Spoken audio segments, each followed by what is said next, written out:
Michael. Hold on, let me get you here. I got my brother with me. What's up, Zach? What's going on, dudes? How you doing, man? Good, man. Hanging. How you doing, brother? Man, we're doing great, dude. We just got done blasting Unclean Spirit, man, from the new record, dude. That's fucking some sick-ass shit, dude. Appreciate it. Yep. Thank you. Oh, keeping it old school, brother. Filthy as fuck, man. I love it, man. So tell us what's going on in the world of Gaffed, man. What have you guys been up to? Working and drinking. Hell yeah. What do you drink? Go to work, come home, and I drink. What are you drinking? A little vodka, a little beer. Whatever's in the fridge, bro. That's what I'm talking about, man. Nah, man, we're a bunch of old guys playing some heavy music, living our lives, got families. We put about 2 hours a week into the band. It's about all we got, and this is what we got to deliver to you guys. Hell yeah, man. Well, you guys been in this game for a while, man. Can you tell us, give us a brief history rundown on the history of Gaffed, man? How did you guys get started? Well, back probably 91 or 92, we formed a band called Ritual Torment, and probably around 95 or 96, we changed over to Gaffed. And we played a lot of shows back in the day with our favorite death metal bands, Cannibal Corpse, Teocide, Carcass, a bunch of great bands, and a long time went by. We broke up. We didn't play for a long time, like 25-something years, and right around the pandemic time, our brother was like, you know what, I'm bored, sick of this shit, nothing to do in life. We got the band back together, found a new drummer. The next thing you know, we're writing music, and we met a guy named Matt from Raven Recording Studios, and he hooked us up and recorded the album Die Already back in 2023. Yeah, luckily, it was amazing to me how much I didn't realize our old shit was out there. I went on YouTube one day when I was bored, and I was just like, damn, the old Gaff shit, the old Ritual Torment shit, it's all over the place. So I was like, maybe there's some interest. Maybe somebody wants to hear our new shit. And CDN Records contacted us, and, here we are right now. Working on the third album. Yeah, I was gonna ask you, how did you guys get hooked up with CDN Records? So they just contacted you? YouTube. Believe it or not, bro. It was a comment. Yeah. Yep, there was a comment by Cam, I believe, on one of the YouTube pages, and my brother and I were just browsing the shit, responded to some stuff, and next thing you know, Cam's contacted me, and there was it. That was it.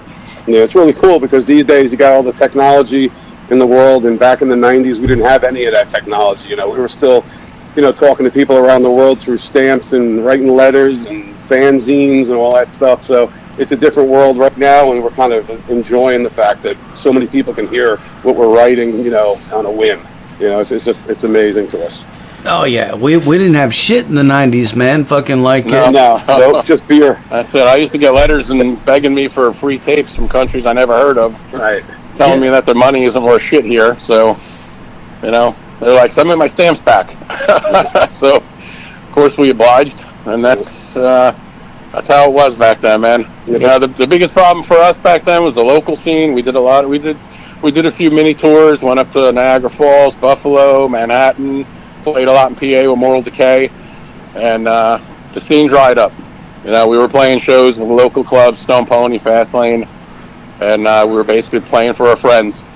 So it kind of just it dried up quick. Dried up for us. 97. Yeah. Then life happens. Get a job. How about you, Zach? How you doing? Man, I'm doing great, man. Yeah, you're talking about the 90s, so you were making me think like digging back in you had to look in the back of the magazines to find the good shit, like the stuff that was in the small print in the ads in the very back, man, because in the front it was all the fucking mainstream shit, but in the back that's where the good stuff was, man. Right.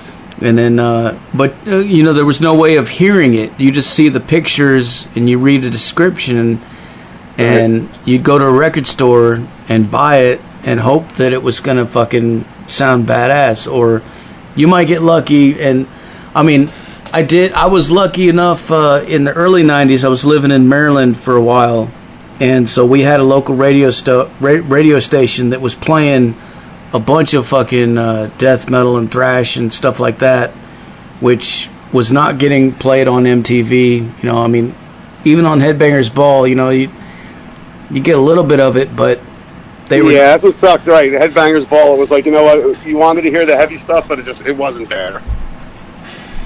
A little bit, but like not enough, man. You know, just exactly. a teaser, you know? Exactly. You weren't going to run into Cannibal Corpse in 1990 on Headbangers Ball. Right.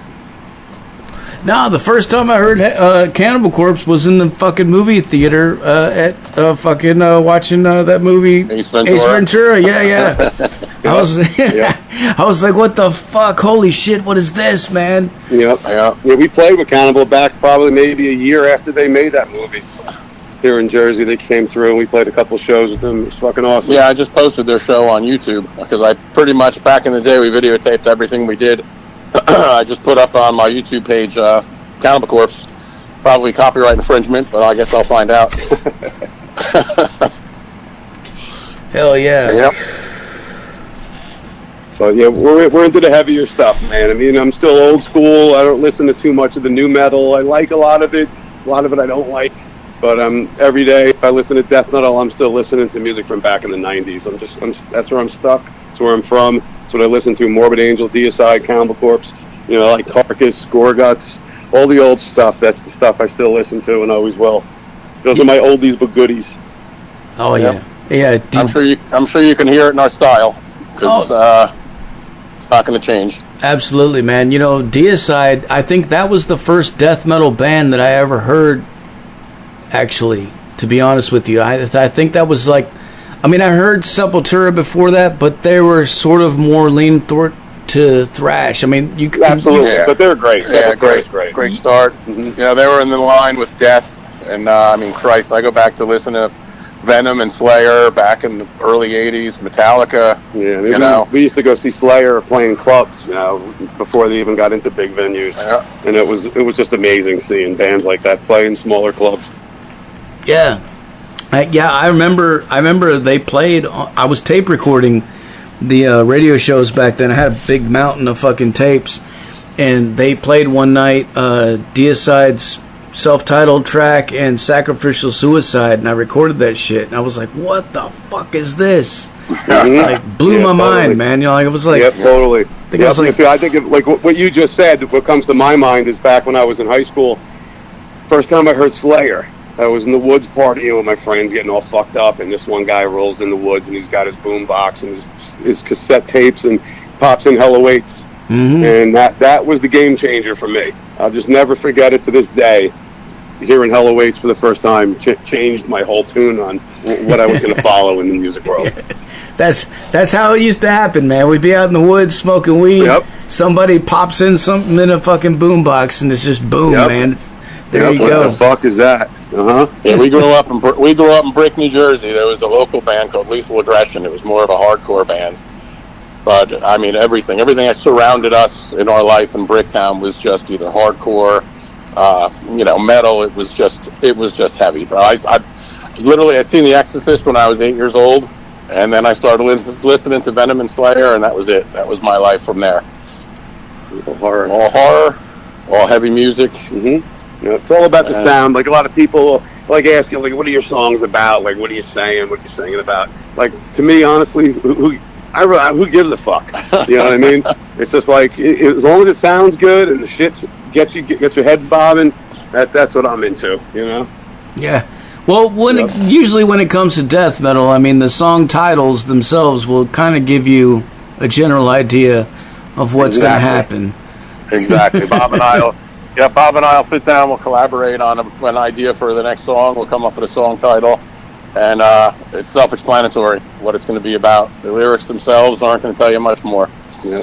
I'll tell you what, though, back in the 90s, though, when we played local shows around here, there were so many great fucking bands that were from Jersey back then. Human Remains, Demonacy, Mortal Decay, Torture Crypt. I mean, so many, Ripping Corpse, so many good bands came out of this area, you know, and they were just so fucking amazing. We played with all these guys and had such a great time back then.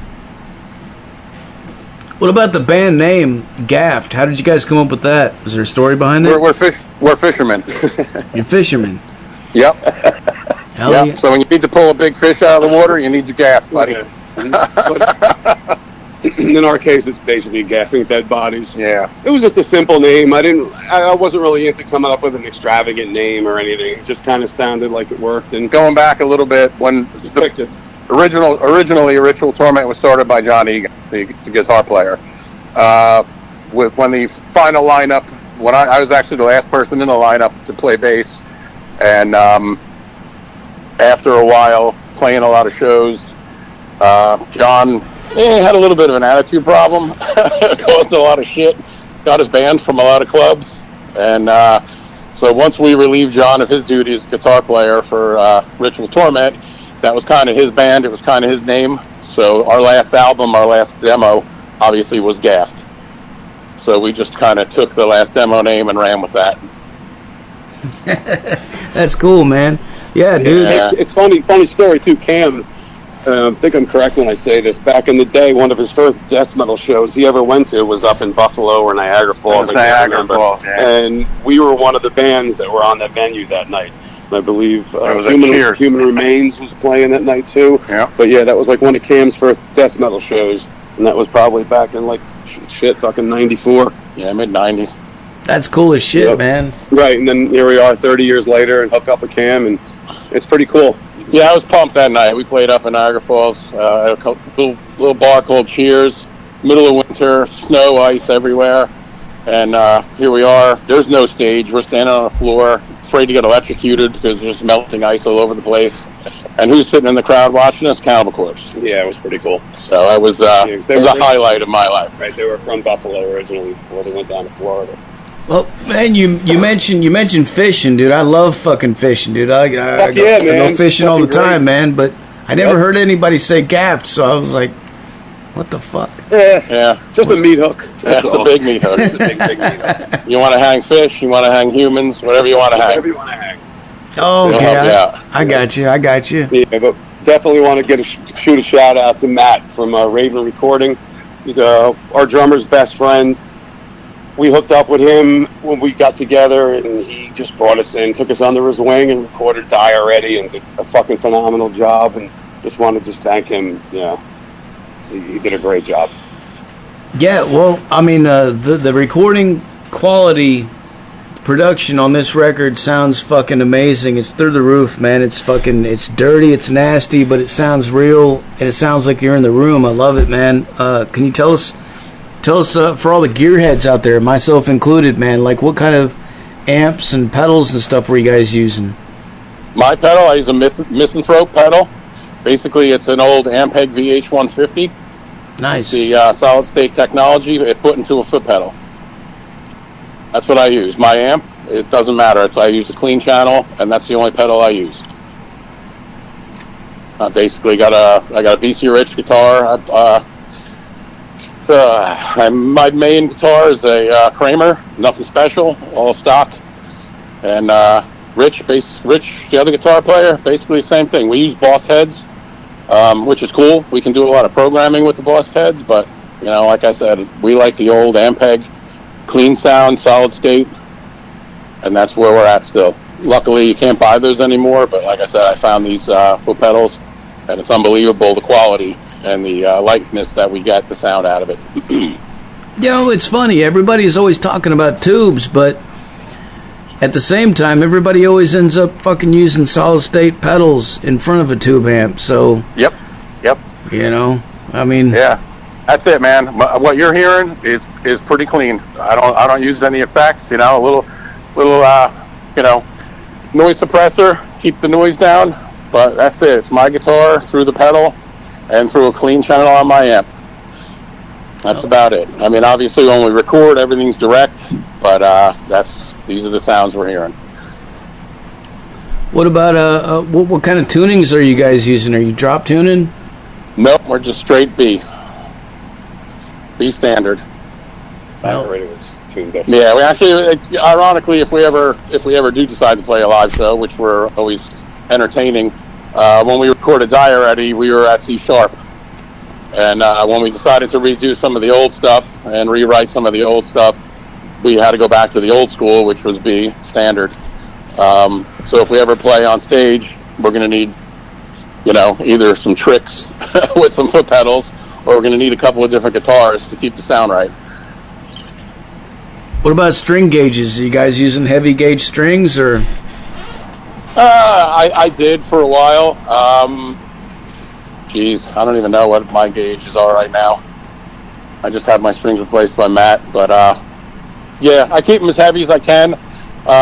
Keep it with the Floyd Rose and being tuned down so low. The heavier gauge, the less play there is. Trying to keep that bad boy in tune, but nothing special, no tricks. Oh yeah. So what's coming next for you guys, man? You guys, you have any announcements or anything like that you want to let people know? Writing new music. That's all we do is write. We're working on our third album right now. We're pretty much almost 3 songs in, and just going to be heavier than this one. Heavier than I can feel myself rot. I just try to get heavier and heavier. I think the more we play, the better we get. And I think one of the blessings we have is when we met Senen, our drummer. He's fucking amazing. One of the best fucking drummers I ever heard. And hooking up with him, if we'd ever met Senen, this wouldn't have happened. And, we owe him the world. He's just an amazing drummer. We practice at his house. He gives us everything that we need. When I met him, he had the PA equipment for vocals. He had everything in his basement when we hooked up with him. So, if it wasn't for Senen, this wouldn't be going on right now. And we really appreciate him and the band. He's fucking awesome. I hate to say it, but he's 40, so he's a young guy in the band. He's the baby at 40. So we're fucking old, Zach. I'm fucking telling you, man. Fucking scary shit. It's fucking crazy. But I need a fucking beer. I'm almost 50, so. All right. You're gaining on us. Yeah. I hope they still allow us to do this when Social Security kicks in. Right. I feel like I'm old, man. I can feel myself rot. No, exactly, right. That's part of the reason we picked that title. You got the spirit, my friend. 100%. But we do hope we get to play a show before we're dead. That would be a good time. But right now, like I said, we're spending so much time on writing. We go to practice. We don't even really do a whole set. We're just writing and writing and writing and writing. So, but we're hoping to get a show maybe at the Stone Pony here in New Jersey in a couple months. That would be fucking awesome. I'd like to get my old ass up on a stage again. That'd be a good time. Yeah, I was going to say, have you guys gotten any offers yet to play live? Yeah, several. Yeah, a couple of them. Yeah. Several. It's got to be right. Unfortunately for us, we do have jobs. I'm a business owner, so I can't just go running away. And, everybody's got their lives, their wives, their kids. And, it's, I wish there was a ton of money in the music. I would jump right on it, but in this industry, you still got to live your life, pay your bills, and this is kind of, second for us. This is, it's our hobby. It's a good fucking time, man. It gives us something to do when we drink. Hell yeah. Which is like every fucking night. Well, they legalized weed in Jersey, so that's fucking awesome. So now if I get pulled over with my pot, I could get in trouble for it. Hell yeah. Fuck yeah, dude. Well, the album artwork, man, I gotta ask you about that, because that's fucking bad fucking ass, dude. I'm sitting here looking at it right now, man, and you got these 2 dudes that look like they're one guy looks like he's praying or something. I don't know. You got one guy up here, he's got a hook in his asshole. That's what it looks like, man. That's fucked up. Yeah, he can feel himself rot, I can tell you that. He's the same goon that's on the Die Already cover. It was kind of like the same guy. I don't know if most people notice, but when you look at the album cover, all our corpses are smiling. Some of them are. Some of them ain't. They are. Yes, they are. Yeah, a big shout out to Eder Hernandez. He's our artwork guy. Ironically, I found him on Facebook. I was just browsing around. I saw some crazy artwork out there, so I reached out to him and I said, hey, listen, I'm doing an album called Die Already, and I gave him a concept of what I wanted, and he sent me a sketch, and he sent me exactly what I was looking for. Same thing with this album. Bob and I basically came up with the concept for the album cover, sent him some descriptions on Facebook, He sends us a sketch, we approve it, he draws it, and that's what you get. It's pretty amazing. I have never spoken to this guy on the phone. It's just basically through Facebook messaging. We give him an idea, he gives us that. Fuck yeah, man. Hell yeah. Yeah, the cover definitely came up good. I'm happy with it. Yeah. If anybody's looking for anything, he's amazing. Well, for people out there that want to support you guys, where's the best place for them to go to buy some music, buy merch, and all that shit? Most of the merch is through Twisted TE merch. That's through Cam and CDN, I believe. I'd love to sell some myself, but it's tough. Getting a printing company to print up what I want. As far as albums, buy CDs through CDN. We definitely got a vinyl coming out. I can't wait to see that. Yeah, that's gonna be amazing. Hell yeah. Actually, they just sent me the test press, and my daughter's got a little old school record player in her room, and it sounds amazing. It sounds amazing. It's tinny. There's not a lot of low end to it, but it sounds pretty damn good. So, most of the stuff's going to be through CDN, Twist and Tease. You can buy some merch up there. They put up a bunch of stuff. As far as me, I spend a lot of time on my YouTube page at Gaffed NJ. Like I said, I just put up a couple of old videos, old Ritual Torment shows, old Gaffed shows. I got a lot of old videos. Like I said, we videotaped basically everything we did. Our buddy Ian Thatcher, who recorded the Unclean Spirit video, Champion Media, shout out to him. So he was our light guy, he was our film guy, basically our road crew, and just recently I had all our videotapes, tons and tons of videotapes digitized, so I'm going through them line by line, and I'm going to put them up on the YouTube page. Just put up a Gorgut show, Cannibal Corpse, Moral Decay, so check out the YouTube page. It's going to be a lot more to come. Hell yeah, man. You're mentioning vinyl, and like that's so crazy, like when I think about it, for us old fucking cats, man, like, remember when that shit was like fucking obscure as fuck. I remember buying fucking 6 Feet Under records on vinyl at a record store in the early 2000s for like $3 used, because they couldn't give them away. Like they just had like a whole rack of shit, and like nowadays, fucking everybody's fucking they're charging fucking out the ass for that shit, man. But like it's coming back. It's coming back. My daughter's 19 years old, and she loves it. She loves going out and buying records now. You know what? I think a little bit of this generation with the digital and everything. They get that album in their hands. They get to read the sleeves and the liner notes and everything else. Yeah. It's a new world to them. It's like when we were growing up, I mean, shit, I remember when I was like 6-7 years old getting, a Kiss album or whatever the hell it was. And it was just like, you sit there for 3 hours with that thing in your hands listening to the music. But it's cool. I think it's all coming back now. Oh, yeah. First album I ever listened to on a record was Number of the Beast by Iron Maiden. I think I was like I had that. 8 or 9 years old, and just my cousin handed it to me, and he was like, "You got to listen to this." And he put the headphones on me, and he put it on the turntable and started it up. And I was just sat there and looked at the album artwork, and just like, whoa, like it's big, and you can sit there and look at it, and then you read the liner notes in the back and all that stuff, and it was cool, man. I mean, I like CDs too, like I still got tons of that shit, man. I got a huge shelf behind me. It's got hundreds of records, CDs, tapes, all of it, man. I still buy all of it, man. I don't care, I mean, digital's cool, but it's also cool to have a physical copy of something to hold in your hand, Yeah, it's time to start putting some CD players back in the cars. that's for real. The tough part. Everything's digital. For real, man. My truck still has a CD player. I got an old truck, so I can still listen to CDs. Yeah, all these newer cars, man. They all it's all Bluetooth, man. So if you don't have it on your phone, you're fucked.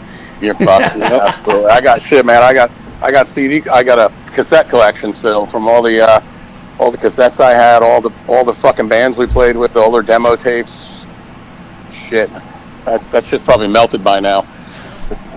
But a lot of that's coming back too. Like I'm seeing a lot of bands selling cassette tapes on Bandcamp, and I've been buying them up too myself, man. I'm like, like fuck it, man. Like sometimes because it's cheaper that way. It's like $10 or $12 or something. You get a cassette plus you get the digital download, so you got the best of both worlds. Yep. Boom, you're done. Absolutely, man. Yeah, CDN. They called up for Gurgling Gore. He's going to be putting out a cassette of I Can Feel Myself Rot. So we got the vinyl, we got the CD coming out through CDN. Gurgling Gore is going to put out a cassette for us. And the digital basically is handled by me. Everything's up there. Anywhere you can find it. YouTube, Apple Music. We're everywhere right now, which is pretty amazing. Yeah, tomorrow we got a little record release party we're having over at our drummer's house. All the guys are going to be there, some people. Fucking looking forward to it. Yeah, anybody want to come, man? Just come to the next house. Yep. Anybody listening? Yeah, tell us about that. Where's that going to be at? It's in Beechwood, New Jersey. I'll put it on Facebook for you. All right, there you have it, motherfuckers, man. Anybody listening that's in New Jersey, that's right. Get your fucking asses down there. Look for smoke. Yeah, half of that place is on fire. We're about 10 miles from the world burning down right now. So, yep. If you make a wrong turn, we apologize.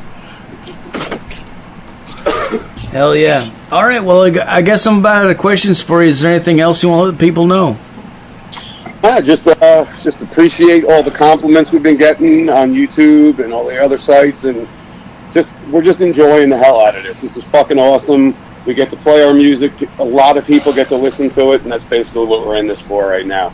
We're just having a good fucking time, playing death metal, old school death metal, and that's about it, man. Just fucking loving life, man. Fucking drinking, smoking, enjoying life. The amazing thing for me is back in the day we watched the scene dry up.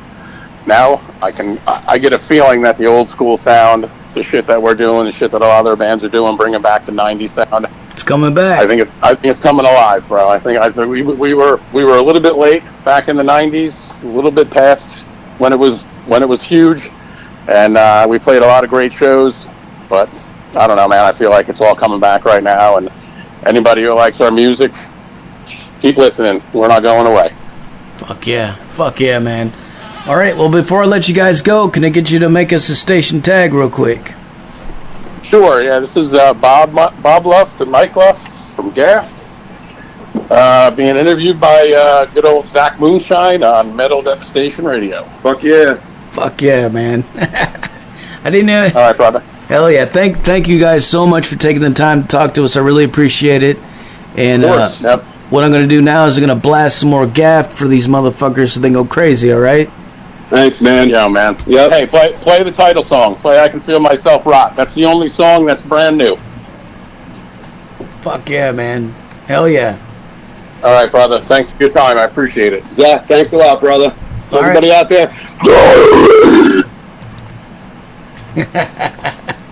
Fuck yeah, man.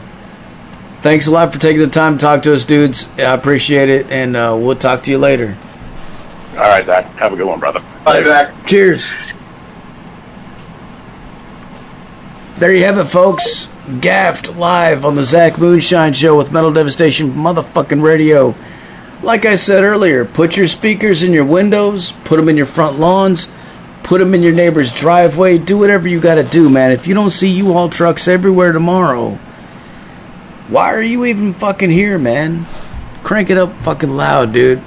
Here's the song that they just told us you need to fucking hear. It's called I Can Feel Myself Rot.